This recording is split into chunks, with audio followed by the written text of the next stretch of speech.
Everyone, Adam here, So Wizard Podcast. I'm sitting down with Naomi Grossman and Alok Mishra to talk about their latest movie, 1BR. How you guys doing?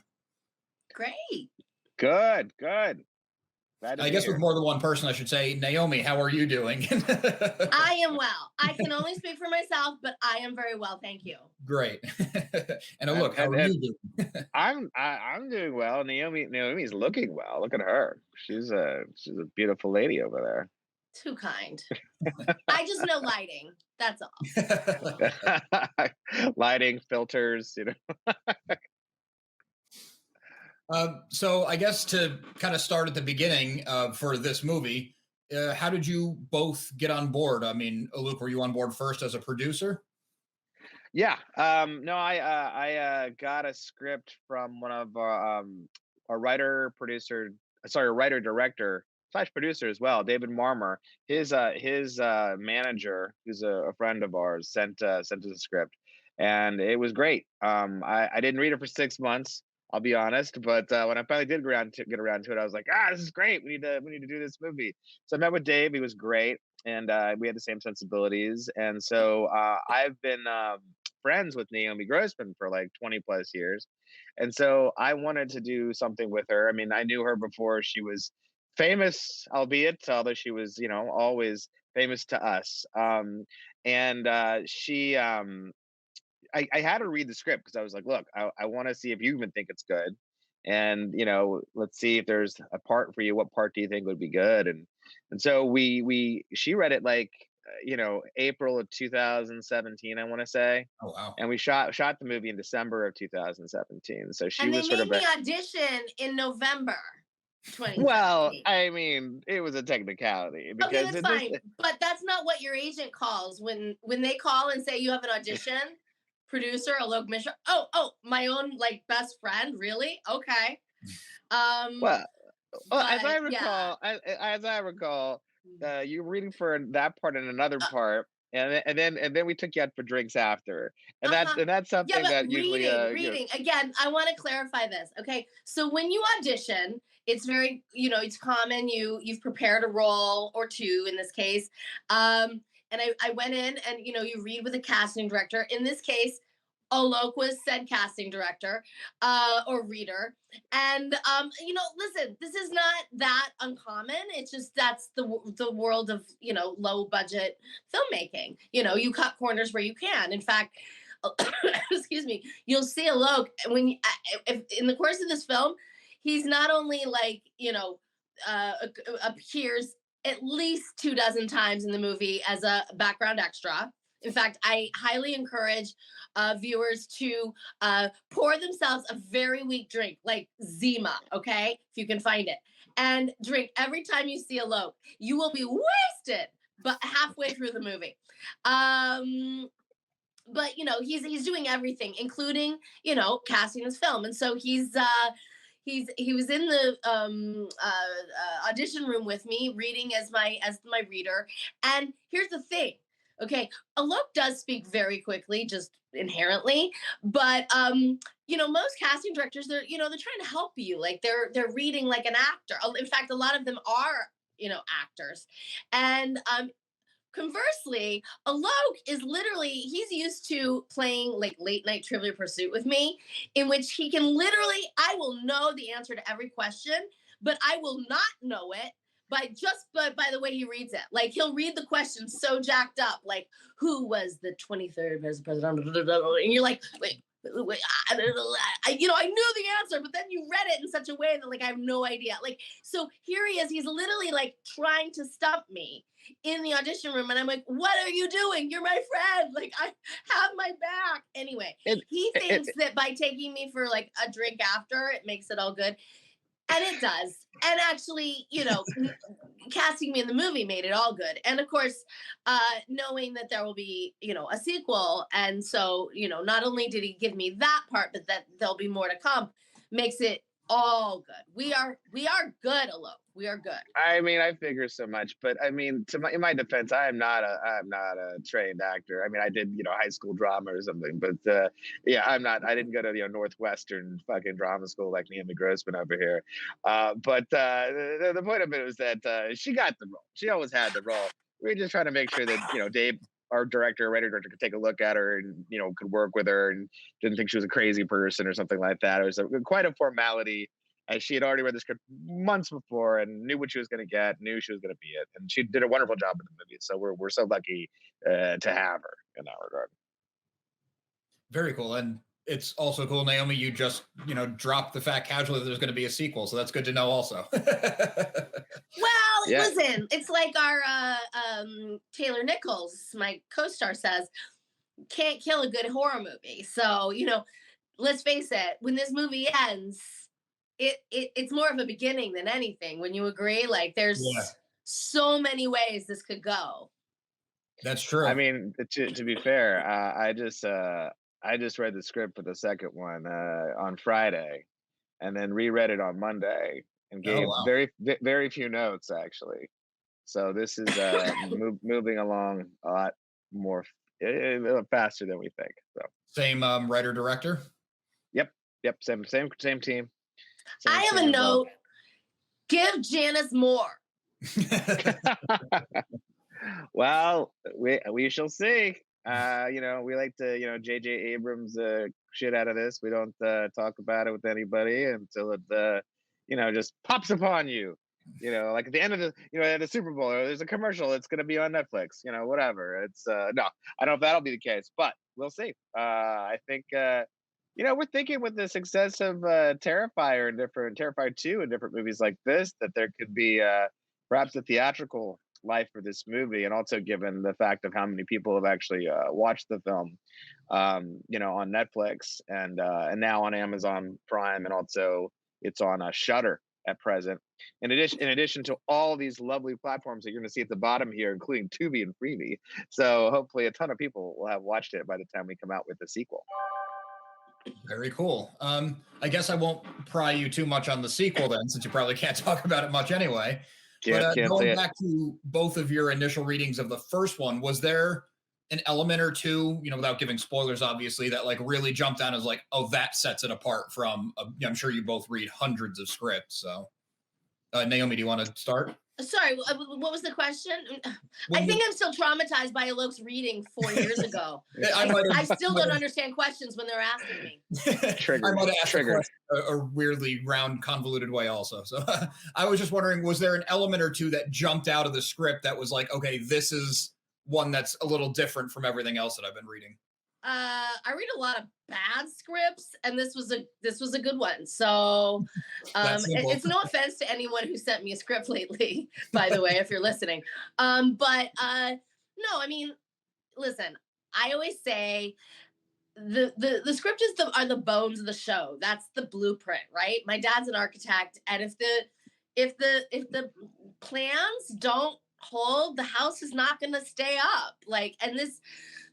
So, there's so many scripts that I'm like, if it's not going to be a good movie. Like if it's not a good script, it's not a good movie, period. And this was a good script. So yeah, I want it in. So that's what set it apart for me. It was well made from the start. Yeah. Plain and simple, but makes sense. I mean, to just reiterate what Naomi said, yeah, it was definitely, the script was, pretty much didn't need to be touched. In fact, we had to take stuff out of it because we didn't have enough money to shoot what he wanted. In fact, like that was sort of the tough part about it, is that we had to actually take some certain things out. But it was set up in a great way. We did have to work on the ending a little bit. We did shoot a couple of multiple endings.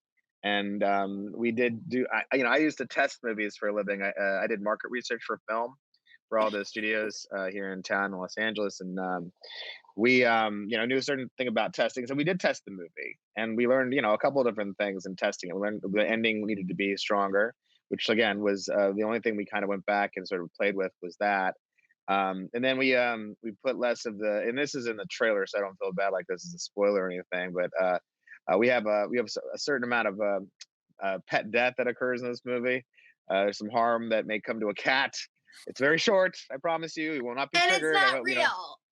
Yes, it's not real. It's not real. Yeah, this is not a snuff film for cats. Yeah, but that's the one thing people nag us on is like, you killed a cat.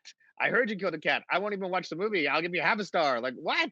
You know, it doesn't even look like a real cat. I mean, the prop department did a great job for most of the movie. This was not their finest work. I mean, it looks like a hunk of plastic. And, you know, we had actually paid for VFX smoke to surround it more so people couldn't tell what it was. But the test audience told us that they didn't want to see any more of that. I was of the opinion I wanted that cat to like leap out and its eye explode and all this good stuff. And the audience told us they did not want to see that. So that was one interesting thing to kind of learn in terms of you know, learning something from test screenings. But you know, to your point, what stood out? I mean, it's it's apartment horror. It's a, you know, small confined area, which was like, you know, for money gripping producers, very attractive to us. It's a thing where, you know, I think people have a real sort of, you know, hate of their landlords nowadays, especially in the time of COVID. And they were, you know, they didn't have to pay rent for a while. And the landlords got all vindictive, and now the rent is super high. And like, you know, with inflation and everything else, it sucks, you know. You know, we were sort of in good company with certain other older filmmakers who, you know, we haven't seen any of this in a while. Like Polanski had sort of his apartment sort of series, whether it be The Tenant or Rosemary's Baby, stuff like that. And so again, we haven't seen this kind of thing in a little while. And I'll tell you this too, the anytime I can pitch somebody very quickly what the movie is and they can immediately get sense of it, like, you know, girl moves to Los Angeles to start over. She moves into what she thinks is the perfect apartment complex, but things are not what they seem. Like, done. Simple, right? Like, it's easy. Like, that's all you need to know. That's what you don't know what it's about exactly. I mean, is it supernatural? Could it be something else? I mean, we try not to spoil that. And even in the trailer, we like you know, design the trailer very specifically so it has very few spoilers in it too, as well. So I mean, if you need to watch a show, you can watch it. But if you haven't seen the movie, I would actually go in cold because people seem to enjoy the movie more then, actually even more still. And you know, and don't take our, you know, word for it. It's 88% certified fresh on Rotten Tomatoes, and 83 reviews for it. So someone besides ourselves and our mothers actually enjoyed the film. But coming back to your point, that's what stood out to us was the simplicity of it. That it was we hadn't seen it in a while, and it was just super well written with, like, you know, great characters and, you know, great arcs, and just and eventually a great ending, actually. So that's something we had brought to the table in terms of working on it. But the script itself was pretty perfect, pretty perfect. Yeah, that's really cool hearing both of your points of view on it, because Luke, you're talking about things that as a viewer I wouldn't have necessarily picked up on, but as soon as you say them, it's like clear as day. It makes total sense, which I think it's really cool to get that extra perspective. Sure, it's always different, right? Yeah. And as far as like the shoot and it being a lower budget movie, one thing, it never comes across that way, which is awesome, because sometimes with the lower budget movies you almost have to grade it on a curve, you know, not to trash anyone's work, but just the budget's the budget. But this one never felt like, oh, they shot around this or they had to do without that. Like it's all there, which I thought was excellent. Yeah. Well, I mean, it's a testament to our DP, David Bolin, who's amazing. This guy did our movie, and then now he's off. He does like Kendrick Lamar and Black Lotus videos and stuff, and you know, huge television series that are also #1 on Netflix. And I mean, he was, you know, helped us punch above our weight for sure.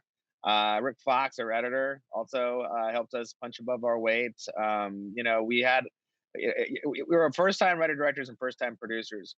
And when you don't have the experience, you need to like surround yourself with people who are actually very good at what they do.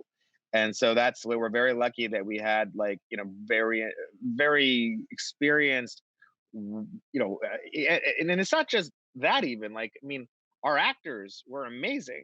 Like Nicole Bryden Bloom. I mean, you know, I'll be honest, we lost like most of our cast like 3 days before we were going to shoot, right? You know, we had a situation, and I can't name any names, unfortunately, because of, like, you know, libel and stuff. But we had this, like, you know, somewhat pretty famous TV actress who, you know, came to us and wanted to play the part. And then, you know, this is something you might not want to do. She advised us, like, hey, listen, why don't you hire my friend over here there? We didn't know if it was her friend or her boyfriend, allegedly. But we hired some dude off of some, you know, shitty CW vampire show that I've never watched. But I was like, if it's good enough for the CW, it's got to be good enough for us, right? And so we hired those two. And then like 3 days, we're shooting on a Thursday. Monday, we get a call from her agent. And by the way, she required some sort of feminine energy drink, right? And the company that made this drink was going to send us like a whole bunch of it. In fact, they did send us like a pallet, like, I mean, literally taller than a person, stacked worth of this feminine energy drink. But it wasn't going to arrive to set until like 2 days into shoot, 3 days into shooting. And so we were like, as independent producers, you wear many hats. We were like, we need to find this feminine energy drink, and we can't afford to pay anybody to get it. So we're going to go over and get it ourselves. So we, like, found it in Marina Del Rey, and to drive across the city to get this feminine energy drink. And while we're getting the feminine energy drink, they have a case, and I'm like, oh, I don't know if a case is quite enough. Let's send them in the back to find some more. And the manager's like, well, I don't think we're gonna find any. I'm like, oh, just go look. So he goes look. He goes looks, and while we're like waiting for this feminine energy drink, we get a call from her manager. She's out. No reason given. She's out, and we're like, oh my god, are we fucked here? We can curse on this, right?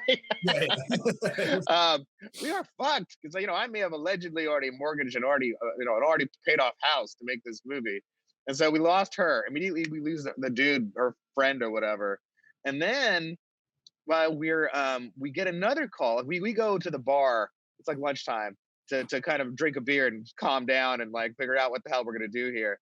And we get another call. Our Miss Stanhope character, her husband, it was going to be played by another actress, not Susan Davis. Her husband is fainted, rushed to the hospital. Now he's dead, actually. So she's out too. Wow. So there's three people in one day, and we're starting on a Thursday. So we were like freaking the hell out. We decided to push it back like to the next Monday, and we started trying to cast. And Nicole Bryden Bloom was actually always our first choice, but this other more seductive TV actors came in, and like her, we were going to be in the black, money grubbing producers. That's what we think of, right? And our poor director, he really wanted Nicole Bryden Bloom, but we had to put a gun to his head and put him in the corner, like, hey, we're going to make money right away. And so he finally had to succumb, and we actually flew him up to Toronto or wherever she was shooting her shitty show, and got to rehearse with her. And so anyway, it was quite the shock when she dropped out, but Nicole came on right away. But she's flying out from New York, so she could only get out there like by the Friday. We were starting on the Monday, and she only got like 3 hours to rehearse with David. That was it. And then Friday morning for the Monday we're shooting. Still looking for an older lady actress, so we still haven't heard from the Brian character yet. And we basically say to them, I asked for all my friends, hey, listen, please send me older actresses reels and stuff. So they sent me Susan Davis's reel. There's a number at the end of it. I call the number, and I'm thinking I'm going to get her agent or manager. I get her. And I was like, this is highly inappropriate, but I'm going to pitch you the movie, and I'm going to pitch you us. And she's like, okay. And so she's like, I never, by the end of it, she's like, I've never done a cult movie before. And we're like, all right, it sounds like she's interested. And this is at 9:30 in the morning. By 11:30, we had signed her. And now we just have one more person to get, and it's like we have Giles Maddie, who doesn't actually get back to us until like 7 o'clock at night. At which point we're freaking out. We're like, oh my god, we're gonna like not shoot this movie on Monday because we can't get somebody. We're like calling around to our friends and like Blumhouse and different places to tell them to tell CAA or WME to stay open late for our little film. And finally we get a call from Giles Maddie. We find out he'd read the movie on the way down from San Francisco. He's driving. Pulled over the side of the road and read the movie on his phone and just read his part. Didn't even read the whole movie. And said yes. And so we were like, I was like, I was offended, but Naomi tells me that this is quite common because you don't want to make sure you're not in a porno or something. Like you'll just read your part, So, but we had all those things that went on that were independent film horrible stories that happen because that's what happens. When you're shooting a movie and people can see another project and they're like, oh, that pays me like $2 million. I'm not gonna get paid SAG ultra low budget. You're a piece of crap, and then it does. So it's these are all kind of trials and tribulations of the independent film I guess industry in a way. Did I answer the question? I'm not sure I answered the question. The question was it doesn't look like a low budget movie. How'd you do it? That's what and we got good actors, and these actors could like basically do it in one take, even though they only had 3 hours of rehearsal, and some of them had no rehearsal. Brian and the Brian character, Giles Maddie and Susan Davis with stand-up got zero rehearsal time. They would literally just like block the thing, do the thing, rehearse it for one time, and then just shoot it. And they had like 1 or 2 takes to get it right. And they'd get it right the first time a lot of times. It was very rare that they would like take more than 1 or 2 takes to get it. And we were just lucky because I mean, all of them could cry like 8 different ways. And like, I mean, just we got incredibly lucky. So that's one other thing that really helped contribute to the quality of the film was the amazing acting that we got out of like Naomi Grossman and everyone else. Thank you, but actually, that's common. We're supposed to get it right away. We never get rehearsal, so I don't think there's anything unusual about that. What I think is unusual is having a producer who's again willing to read as the casting director, regardless of whether he's any good at it or not. Willing to go pick up feminine energy drinks because there isn't enough. Willing to appear as a background extra, at a moment's notice. I mean, Alok was constantly having to change shirts because he accidentally wore like a branded shirt. He's sitting in Video Village thinking he can just be, a money grubbing producer enjoying the show. And no, they're constantly like throwing him in there. We need a body. Go. I that's so sweet. I appreciate all that, but I'll tell you that all the other producers worked just as hard and did whatever else and this and that. I think that we all worked as a team, and like look, the timeline of this movie was really interesting in the way we shot in December 2017, and then realized we wanted to shoot a couple some different endings for it, and it took us like basically till August, September, I want to say, of 2018 to get the band back together. And so we had to wait that long to do it. Then we finally got what we needed. And we had the first set of shooting was 15 days. The pickup was 4 days. So 19 days total to do everything. And then we didn't premiere until like July of 2019. So we kind of like kept the faith and understood like with our writer director, David Marmer, that we needed to give him the time to kind of let it come together, and also the reshoots, and also the time to edit and then to test it and to figure out what's working, wasn't working. And because for us, it was like, it didn't matter that like we could lose the money. We could be fine losing the money. I just didn't want to make a bad movie was the idea. And I think that it was trusting ourselves and whatever else that actually helped us get to the point that it looks better than the budget that it was. We were able to sort of come up with a really good festival strategy for it in terms of like a festival trajectory. Because I'll tell you this, it's 30% is actually pre-production and the production. I would tell you 70% is the post-production and marketing. And it's probably like 50% is actually the marketing, really. That's the thing that they don't tell you. And everyone thinks that, oh, your distributor, if you get it to a good distributor, they're gonna market it for you. They're not. They're not. They'll hire a publicist. Guess what? You can hire a publicist too. Like you don't need, do you need them? Do you not need them? Well, you kind of need them if it's your first time, I would tell you. But going forward, I don't know if you need them. They'll take their 20%, and then they're going to take an exorbitant amount for sort of quote unquote marketing fees.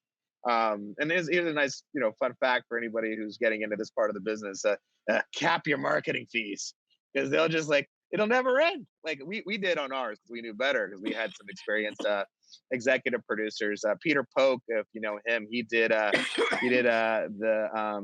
Ty West's producer, and so he was a friend of ours, and he came on to help us and guided us through the horrible world of distribution. But he just did like Pearl and like X this year. They're having a banner year, and those are great films. You should check those out too. But I guess the point of everything is that we had a festival strategy, we had a marketing strategy after the festival strategy was over, and we had to pivot. Like we were coming out during COVID. We were sitting there. We came out April 2020, and we were supposed to have a theatrical release. And at the beginning of March, we're like, "Oh, this COVID thing, it'll blow over." And by the middle of March, we're like, "We are fucked. We are fucked. Like we are not gonna we're not making any of the money back. This is all going away. It doesn't matter how good a movie it is." But we figured out from the testing, we didn't have they have scores for testing a movie. Excellent, very good, good, fair, poor. And then would you definitely recommend it to a friend? Those are the two scores they care about. we knew we were a very good movie, not an excellent movie. We knew that we were that definitely recommend was very high for us too. So that helped us know that we could, even after our first push, journalistic push, we could push the thing all over the summer. Like we came out in April 2020. We knew by May we were going to be on Netflix. And by the way, Netflix rejected us twice before they finally said yes to us in May after they saw our TVOD or video on demand numbers. We were finally like, hey, look at these numbers. And they're like, all right, we'll take you. We'll give you very little money, but we'll take you. We're like, okay, thank you. Thank you. We're so grateful for this. But we spent the entire summer, we were doing nothing during COVID. We opened in England. We kept on getting reviews and doing interviews and keeping the awareness up. So by the time we got to Netflix, we actually debuted in the top 5. We actually got to number 1. We stayed in the top 5 for 8 days. Like this little film beat like Jamie Foxx's Project Power.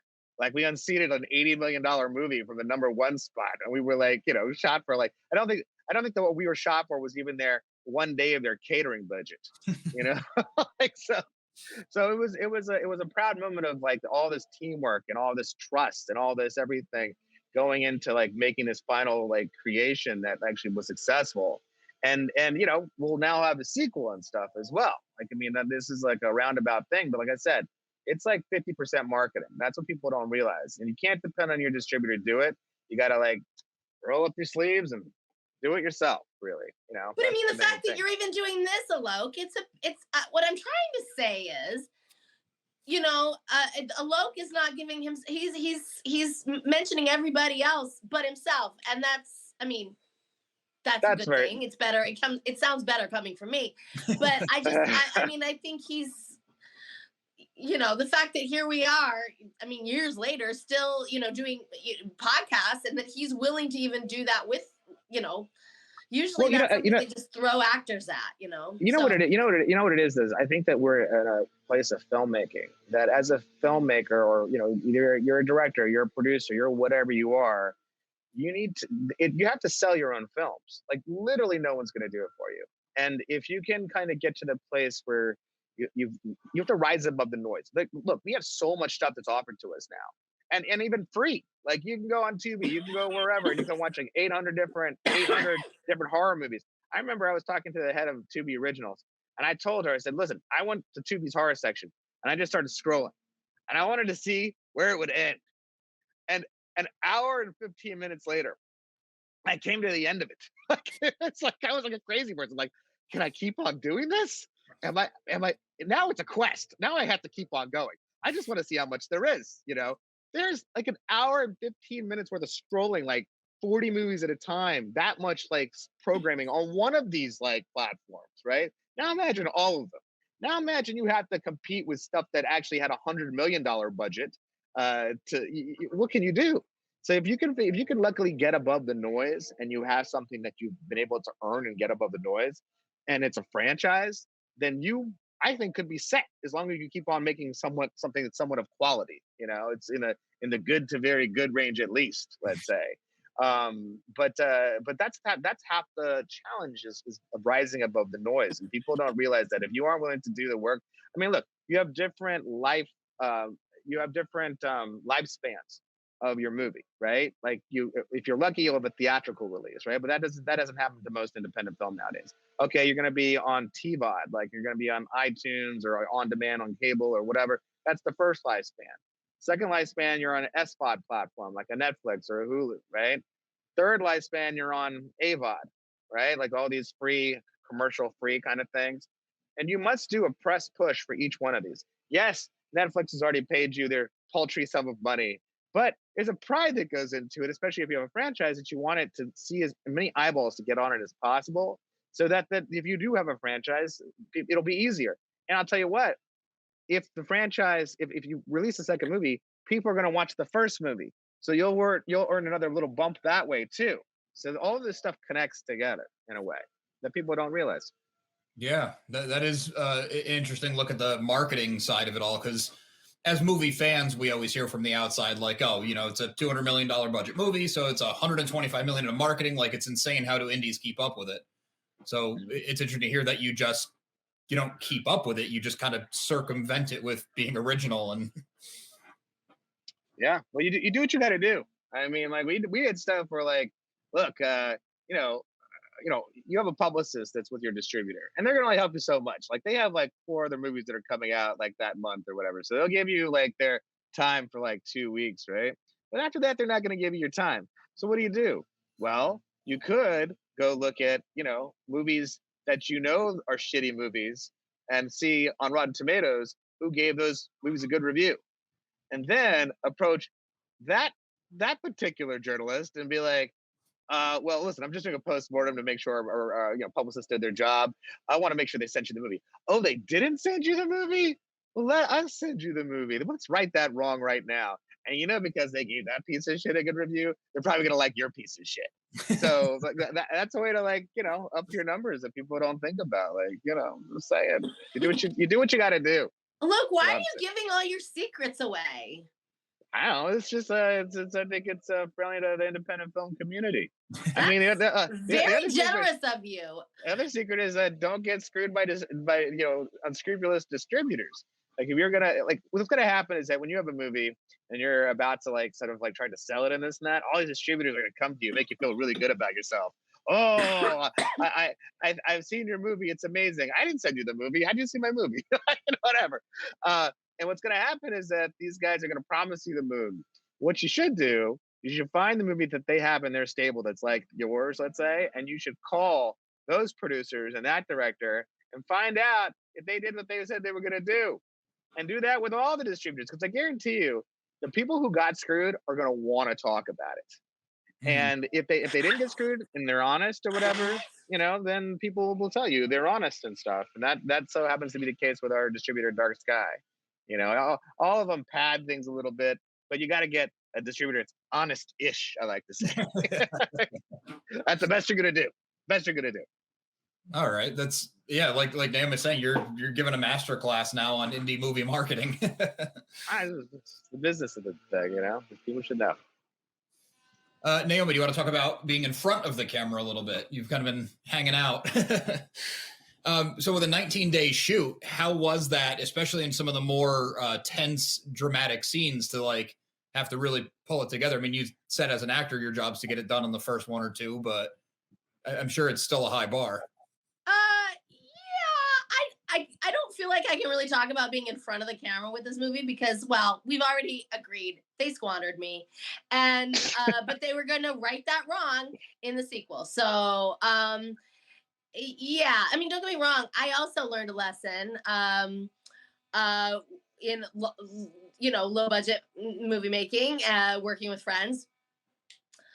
I gave Alok a great deal. I'm not going to tell people what I got paid, but it wasn't enough. That said, I'm very proud of this movie, or I wouldn't be here right now. So, it's a credit I'm proud to have done. That said, I think had I charged more, they would have thought more about the days, how many days they brought me in for those of those 19, and maybe I would have spent more time, like you said, in front of the camera and less time sitting in a trailer, waiting for them to call my name. But again, that was a lesson I learned. And the fact is, as we said, Alok and I are very old friends. We just wanted to work together, and it's what you do.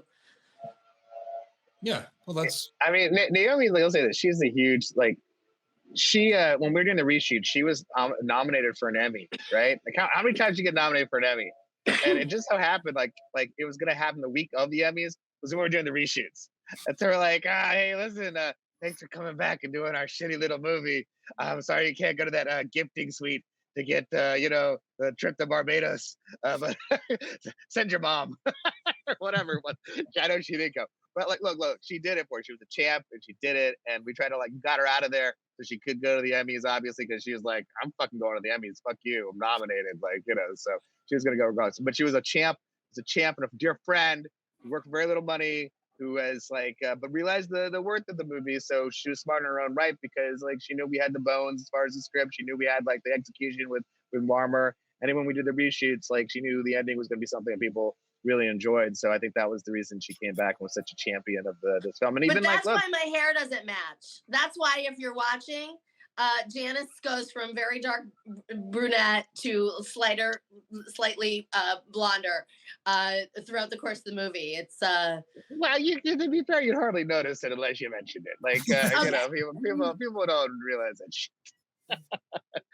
I mean, listen, there have been far more egregious mistakes in much bigger budgets. You know what I mean? Like, well, I mean, it's no coffee cup in Game of Thrones. You know what I mean? It's just. Yeah, I mean, I'll say this: if they did, we would have probably had to pay money to like darken your hair with VFX or some shit. Like if it really was a thing. Anyway, but the bottom line is like, Naomi Grossman's a champion for coming back and doing this stuff during the Emmys and such a dear friend. So there we are. Absolutely. That's awesome. And now you got sequel talk, so that's good too. And congratulations on the Emmy nomination. Well, I think it's another Emmy nomination, isn't it? Yeah, well, yeah, I need another one already. I'm sure it'll happen right as we do reshoots on this sequel. Just watch. Yeah. It's coming. They're just waiting so you have a conflict. Right. Yeah, I mean, it's the universe. Yeah. I guess it's a good problem to have, to be busy. That's true. Well, guys, I really appreciate you coming on. I really appreciate your time. The movie was awesome. I loved it. I know another guy on the podcast, he couldn't say enough nice things about it. So I'm glad I finally got around to watching it. But I loved it, and people listening to this should go and check it out because it's great. Thank you. Yeah, it's very sweet. It's very sweet of you to say, and hopefully, you know, we've been able to help some filmmakers on their journey, in addition to help you get the word out about the film, because I think that's that there's so very little information, I think, for filmmakers when it comes to, you know, marketing and sales, and also not anymore. All they have to do is listen to the first half of this. Yeah, I'm gonna go back and take notes. Yeah. Well, we appreciate you having us on, and absolutely, yeah, anytime. Save our name. We'll do it again. Naomi was on for Bite Me. What's that? You came on here before for Bite Me. Of course. Well, cool. Well, I'm gonna you know, make a note. I've got some more cool stuff coming, so I'll hit you up and we'll talk about that next time. Absolutely, yeah. I mean, can you give a sneak peek of what you're talking about there? Oh, yeah. I mean, I'm an actor, so I've got a ton of things I've done lately that I'm just sort of at the mercy of the editors and directors to do their part, and you know, and make them, you know, like I said, after I'm wrapped, that's just the beginning. Then they have to actually, you know, cut it together and hope I'm still in it. But I have my own baby that I conceived over the course of COVID. It's my own one-woman show called American Horror Story, which will be coming next May. So yeah, we'll talk about that on the next one. Awesome. That sounds good. Yeah. You guys want to give out your socials or anywhere you want to point people before we wrap up? I'm at Naomi W. Grossman. Verified, so you'll know it's me on all platforms. Or that you have. Yeah, sorry. You know, get it to us on Twitter, 1BR_film. I think that's also for Instagram and stuff, or even Facebook. But we respond more to the Twitter and stuff. And you know, people go and see the movie for the first time and they enjoy the film. Our plea to them is that they tell their friends. Because you know, that word of mouth score I was coming back to, that word of mouth score is everything. Even more than any trailer I can have paid to have cut. That particular score, or you doing that thing, helps a small film such as this. Because you know, when your friend tells you to go watch something, you might just watch it. You know, compared to other people, and enough people tell you there's a tipping point, and you definitely will watch it. So, any which way, we appreciate it. If you do like the film, please tell your friends. Very cool. Well, guys, thanks again. Congratulations. And I wish you the best of luck with the further rollout in the sequel. Thank you so much. Thank you so much. Appreciate you. I'd like to thank Alok and Naomi one more time for coming on the show to talk to me about 1BR. It's a seriously awesome movie. Check it out wherever you can. support them. The sequel's coming. Once you see the first one, you're going to want to see the second. Please make sure you like and subscribe. Got a lot more interviews, new movie coverage, screeners, Amazon screeners, comic coverage, all that great stuff coming your way. You're not going to want to miss out. Joey's been adding a ton of content, too, for shorter form videos, so you can get in on those reviews and recommendations. A lot of cool stuff coming to the channel this year. Like, subscribe, bell, do all the things. Make sure you listen to So Wizard Podcast every single week, wherever you get your podcasts. So Wizard Podcast can also be found on Patreon, where for as little as $1 a month, you get multiple monthly bonus shows, audio and video, and in 2023 is the return of Star Wars Talk, which I'm super psyched about. SoWizardPodcast.com is your resource for reviews, recommendations, videos, merchandise, and more. We love hearing feedback, so drop us a note in the comments, leave us something on social media. All the accounts will be found after the show and in the show notes. And on a more personal note, A Good Friend and I have an ongoing comedy comic series. It's called Social Studies.